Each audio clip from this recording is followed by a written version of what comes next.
creo que hay una errónea concepción del liberalismo. Entonces lo que intentaría hacer es mostrar cuál es el problema que tiene esa errónea concepción del liberalismo en materia religiosa, porque termina perjudicando a aquellas personas que ven a su religión de una manera específica. Específicamente ven a su religión como algo que no han elegido, sino como algo que los constituye en quienes son. Perdón, esto iba a pasar, es los dioses.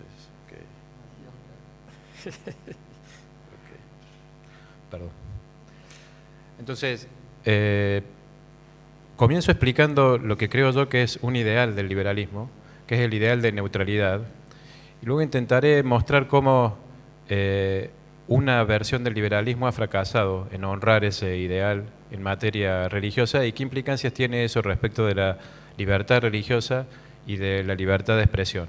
¿Okay? Entonces la idea es llamar la atención sobre los costos que impone el liberalismo a personas que tienen una particular concepción de su religión. Este tema me interesa personalmente, y siempre que lo hablo digo esto, porque soy una persona religiosa, soy un católico, y he entrado en este tema debido a motivaciones personales, no debido a motivaciones teóricas. O sea, no es que soy un académico hablando de religión, sino que soy un académico que a la vez es religioso y por eso le preocupa la temática. Bien, el Estado liberal aspira a ser neutral en dos aspectos, dos niveles. Hay dos tipos de neutralidad que el Estado liberal quiere satisfacer. Primero, las normas del Estado liberal aspiran a no promover ninguna creencia o forma de vida religiosa. Esto es así porque el Estado liberal surgió como producto de las guerras de religión del siglo XVII. Entonces, una forma que permitía establecer una convivencia pacífica era que el Estado no tomara partido en materia religiosa. Entonces, no era un Estado confesional que premiaba o penalizaba a las personas que tenían una religión, y a esos en la teoría política se le llama neutralidad de objetivo. El Estado es neutral en el objetivo que persigue en materia religiosa, no persigue un objetivo allí. El segundo tipo de neutralidad no tiene que ver con lo que dicen las normas jurídicas, sino con el modo en que están justificadas. Y aquí el Estado liberal también aspira a ser neutral, es decir, aspira a que sus normas y sus instituciones no estén justificadas en una particular creencia religiosa. Entonces, un ejemplo de cómo una norma puede ser neutral en el primer sentido y no neutral en el segundo sería el de un Estado que establece la libertad religiosa porque el catolicismo dice que ese es el modo correcto de tratar a otras religiones. Y claro, ahora hay neutralidad de objetivo, pero cuando uno ve la justificación de la norma, claro, la norma está fundada en una particular religión, así que no hay neutralidad justificatoria. Entonces, el liberalismo aspira a estos dos tipos de neutralidad, ese es el ideal que persigue. Y la tolerancia liberal está fundada en esta idea de neutralidad. Ahora, el riesgo que corre el Estado liberal es el ser neutral en relación con las religiones a costa de no ser neutral a nivel antropológico. Es decir, dicho de otra manera, el riesgo del liberalismo es que descanse sobre una concepción controvertida de persona, que sea tan controvertida como cualquier concepción religiosa, y por lo tanto no hayamos ganado nada, ¿no? La idea era, dado que no tenemos la misma religión, el Estado no tomará partido.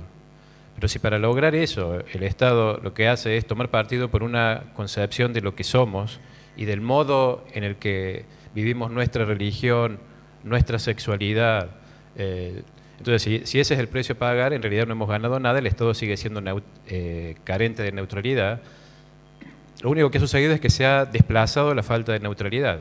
Y ahora el Estado es cierto que no promueve una particular religión y está justificado sobre una religión, pero sí promueve una concepción de persona y un modo de vivir la religión. Entonces, quienes viven la religión de una manera que no encaja con esa concepción de persona, no son tratados de modo tolerante por este Estado que carece de neutralidad. Entonces lo que intentaré mostrar es que hay una versión del liberalismo que hace exactamente esto. O sea, dice que efectivamente no promueve un credo religioso, pero sí promueve una manera de vivir y de ver la religión, ¿no? Ya, antes de entrar con los casos jurisprudenciales, para que se entienda el problema, creo que sirve la analogía con el género, porque eso creo que nos queda más cercano. El Estado liberal habla de la elección sexual o la elección de género, ¿no? Y estamos acostumbrados a escuchar este lenguaje de la elección. Pero el punto, los invito a pensar un poco acerca de si han elegido su género, ¿no? Porque para que esto fuese cierto, tendría que ser para todos obvio que hemos elegido la orientación sexual que tenemos. Pero a poco que lo pensemos nos daremos cuenta que no hemos elegido nada, sino que somos de un género. Y si alguien piensa, no, claro que he elegido, los invito a cambiar por un minuto su orientación. O sea, por este minuto, intenten estar orientados de otro modo. Si lo han elegido, seguro que podrán, ¿no? Porque si han elegido su orientación, seguro que podrán elegir la contraria. Cuando no les salga, ahora les propongo el siguiente diagnóstico. No han elegido, no hemos elegido nuestra orientación de género, sino que somos de un género, estamos constituidos de esa manera. No hemos elegido ser heterosexuales u homosexuales. No, somos homosexuales o somos heterosexuales. Y si es así, si esto es tan claro, ¿por qué se sigue hablando de elección?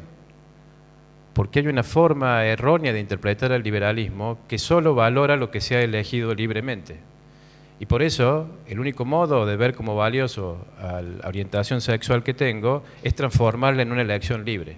Claro, eso tiene múltiples costos, que es el de desfigurar la manera en que me veo a mí mismo, que quedan sumergidos si uno no advierte el problema que tiene esta concepción de persona que tiene el liberalismo. ¿Okay? Entonces lo mismo pasa con la religión. Esta versión equivocada del liberalismo ve a la religión como una elección voluntaria y es valiosa solo porque ha sido elegida libremente. ¿Okay? Entonces, la libertad religiosa es vista como una instancia de la libertad de elección. El problema es que aquellos individuos que no ven así su religión, que ven a su religión como algo que los constituye en quienes son y no como algo que han elegido, que ven a su religión como generadora de deberes y no meramente de preferencias o deseos, no pueden obtener protección de parte del Estado liberal, ¿no? El Estado liberal ve a la religión como fruto de la elección y entonces trata todo lo vinculado con la religión como si hubiese sido elegido. Y claro, si uno lo ve así, hay un problema, porque el problema es, ¿y qué sentido tienen los deberes religiosos si la religión es fruto de la elección? Entonces, lo que intentaré mostrar es cómo esta concepción de persona que está detrás de esta versión equivocada del liberalismo, que ve al individuo como alguien independiente de su religión, de su género, de sus vínculos maritales, como un sujeto que elige, tiene costos para aquellos que no ven ni a sus vínculos maritales, ni a su género, ni a su religión, que es lo que me interesa, como algo que haya sido fruto de la elección, sino como algo que es constitutivo e impone sobre el individuo deberes. El primer caso que quería contarles donde se muestra el problema es un caso de la Corte Suprema estadounidense, que es el caso Goldman, que es de 1986. En ese caso, la Fuerza Aérea estadounidense le prohibió usar a Goldman, que era un capitán, la kipá, y se lo prohibió en base a una reglamentación a la reglamentación de uniforme, diciendo esto no forma parte del uniforme de la Fuerza Aérea, así que usted no puede usarlo.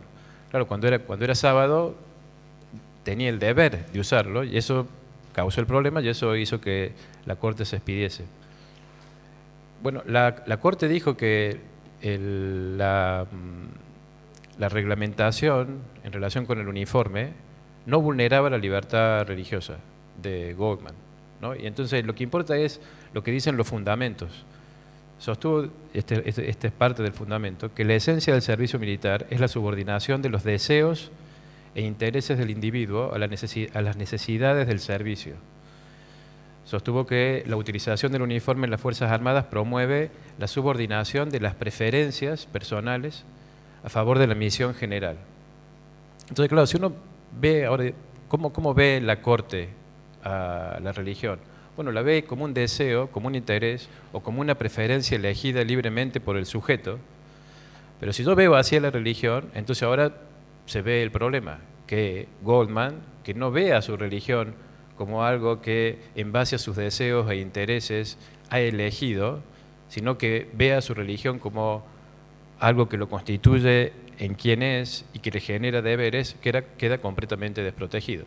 Entonces, la idea de la Corte es, si le permitimos a usted usar la kipá, ¿por qué no le vamos a permitir a cualquiera que use el sombrero que quiera?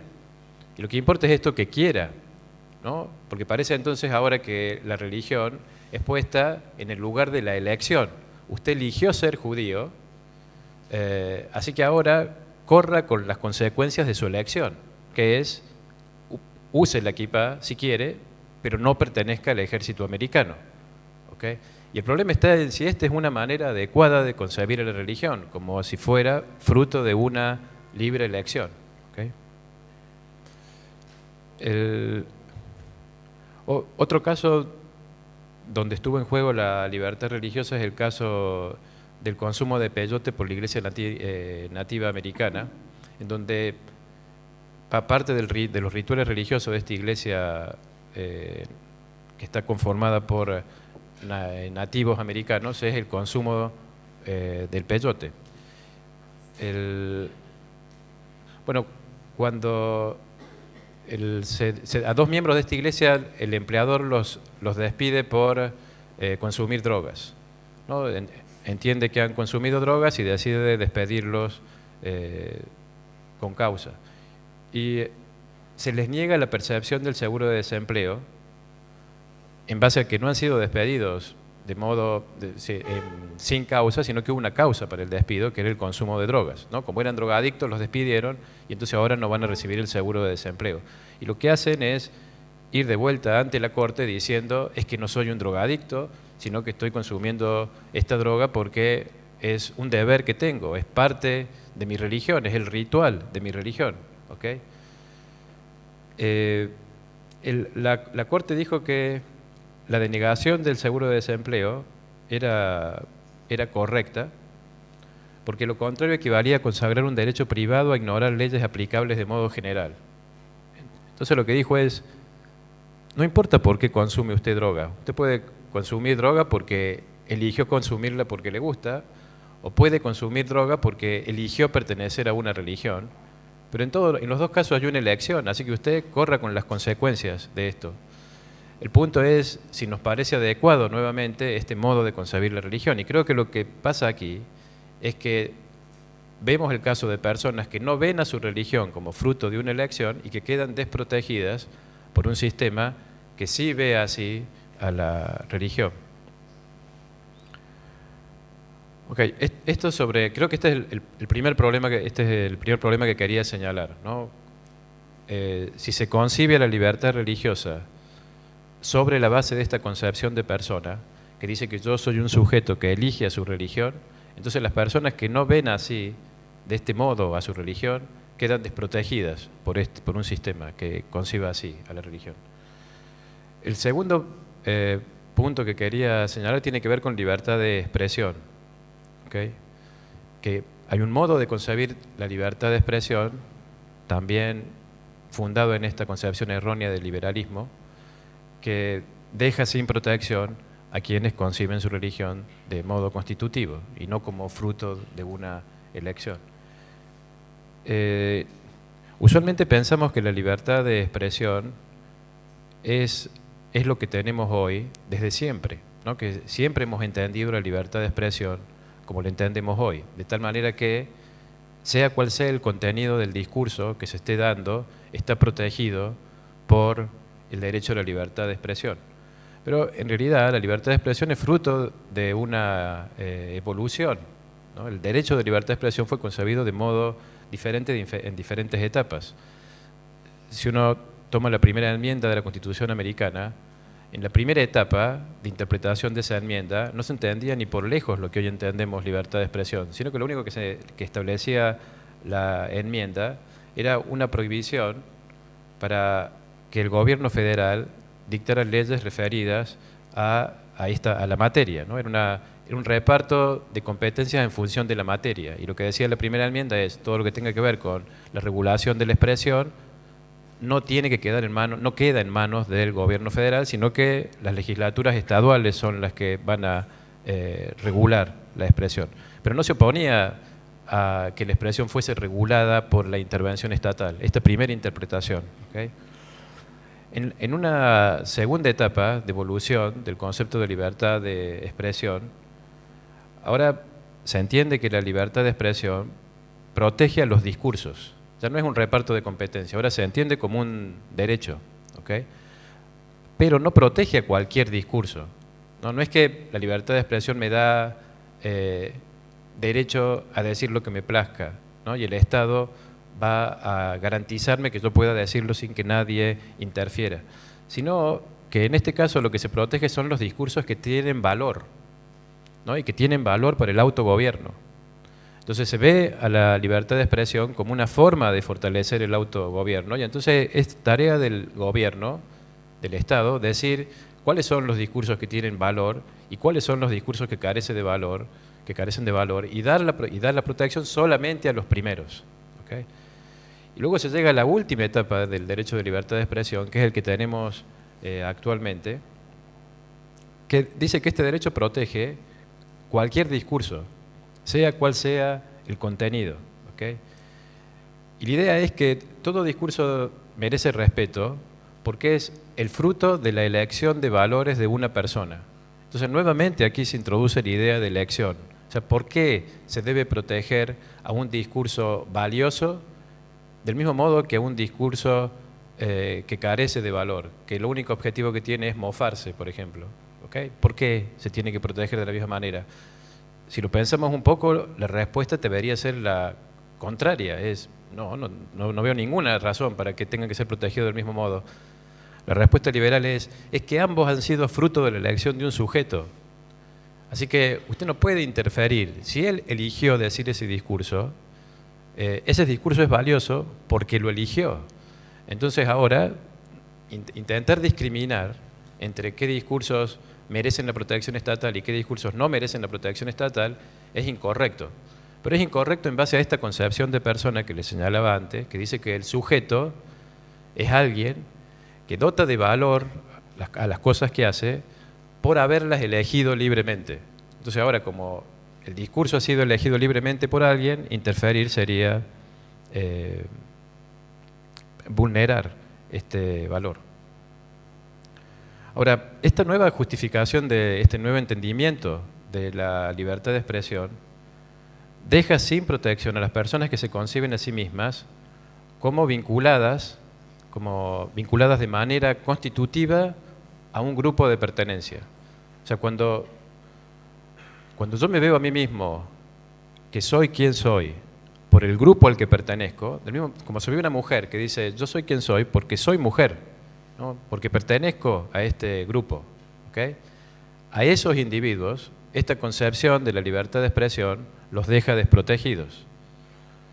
¿Por qué? Porque según esta concepción de la libertad de expresión, ningún discurso es esencialmente o intrínsecamente injurioso. No basta que se produzca un discurso para que se cause un daño. Porque como no estamos constituidos por nuestros vínculos, si alguien profiere un discurso que daña alguno de mis vínculos, todavía no me ha dañado a mí, ¿okay? Entonces es necesario probar que ha habido algún daño ocasionado por el discurso, por ejemplo, que ha afectado mi capacidad de realizar negocios, ¿no?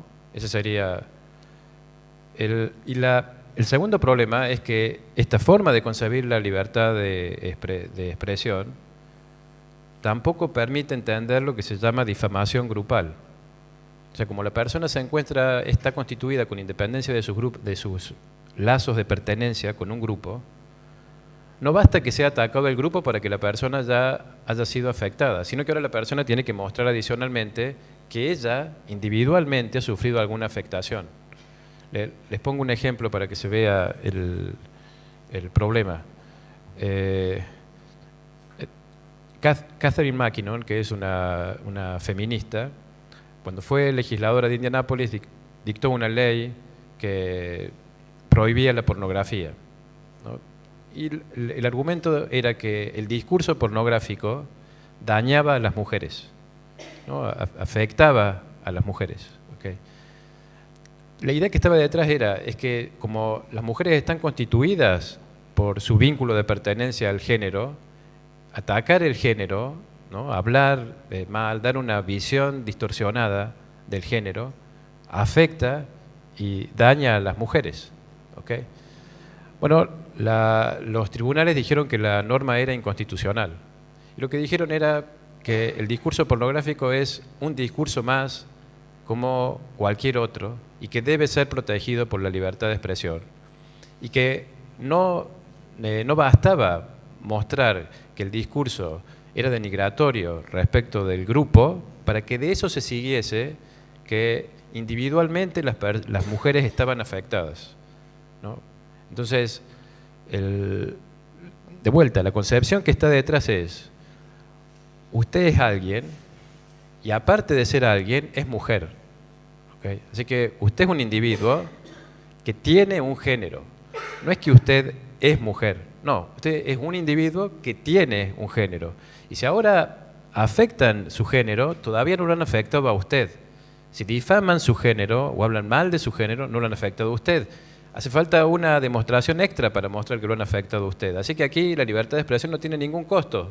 No, es cierto que se está hablando mal de las mujeres en general, pero no se está hablando mal de usted, así que no se le está difamando ni injuriando. ¿Okay?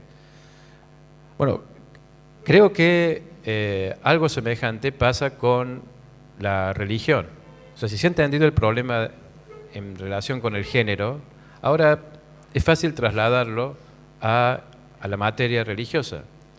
¿Qué pasa con aquellas personas que no ven, no se entienden a sí mismas como alguien que eligió ser católico, no alguien que eligió la religión católica? No se entienden así, sino que entienden que son católicos o que son musulmanes. Del mismo modo que antes no era un sujeto que eligió este género, sino que es una mujer.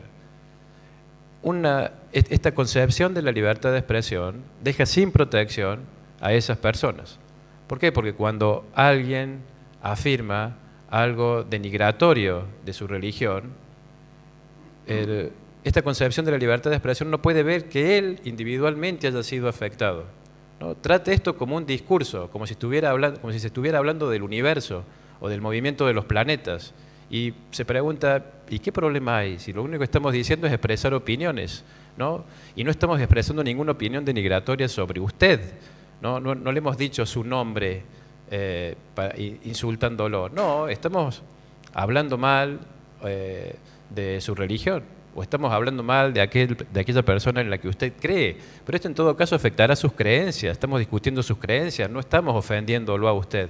Bueno, este modo de ver el problema es el modo que se sigue si uno acepta esta concepción que creo que es equivocada de persona, en donde yo soy alguien con independencia de los vínculos de género que tengo, o en este caso de los vínculos religiosos que tengo. Si ahora tengo otra concepción de persona, que es la que tienen muchos de estos individuos, según la cual yo soy musulmán, yo soy católico, entonces por supuesto que atacar, ofender a la religión implica ofenderlo a él. ¿Okay? Entonces, creo que lo que es necesario es repensar el modo en que el liberalismo trata la libertad religiosa y la libertad de expresión. Porque creo que, bajo la apariencia de neutralidad, de que no estamos discriminando a ninguna religión por su contenido, estamos discriminando a las personas que viven su religión de una determinada manera.